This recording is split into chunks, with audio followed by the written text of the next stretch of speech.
في إحدى المناطق الجبلية النائية جنوب شرق المغرب، تنتشر بين السكان حكاية قديمة يتناقلها الشيوخ همسا عن أطلال مهجورة تعرف باسم دار اللقايس. لا تظهر هذه الدار في أي خريطة، ومع ذلك يعرفها الرعاة والمسافرون ويتجنبون الاقتراب منها خصوصا بعد غروب الشمس. تقول الروايات إن فقيها مشهورا عاش في القرن 19 كان عالما بالعلوم الخفية وخادما لدى أحد كبار القادة. جمع ثروة هائلة من الذهب والمخطوطات النادرة، ولما خاف عليها من السرقة عقد عهدا مع جماعة من الجن لحراستها.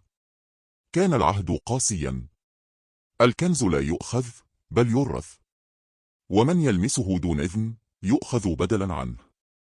مرت السنين واختفى الفقيه وبقي المكان ملعونا.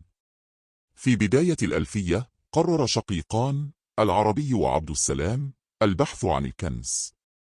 كانا فقيرين ويعتقدان أن كل ما يقال مجرد خرافات. حذرهما أحد الشيوخ قائلا: من دخل هناك إما مات أو عاد جسدا بلا روح. لن يستمع. دخل الأطلال قبيل الغروب. فجأة ساد صمت ثقيل حتى الريح توقفت. أثناء الحفر عثر على عظام بشرية، ثم على باب حجري محفور برموز غريبة تشبه الطلاسم. حين فتح الباب اندفع هواء بارد كأنفاس الموت.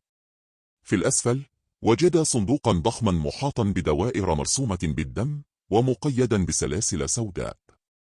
قبل أن يلمساه سمع صوت واحد، ثم أصوات كثيرة، رجال ونساء تبكي وتصرخ. ظهر كائن طويل لا ملامح ثابتة له، عيناه كالجمر وصوته كأنه صادر من بئر. من دخل؟ لا يخرج. سقط عبد السلام مغشيا عليه.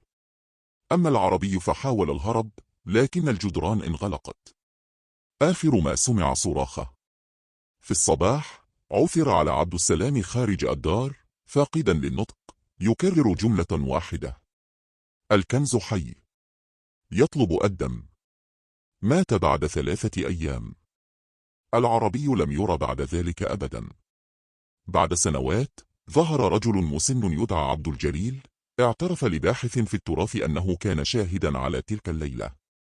قال: الجن لا يقتلون دائما، أحيانا يربطون. منذ تلك الحادثة كان عبد الجليل يرى الصندوق في أحلامه، ويسمع أصوات السلاسل، ويجد قطع ذهب تظهر فجأة في بيته. أدرك الحقيقة متأخرا: الكنز لا يسرق بل ينتقل ويصنع حارسا جديدا.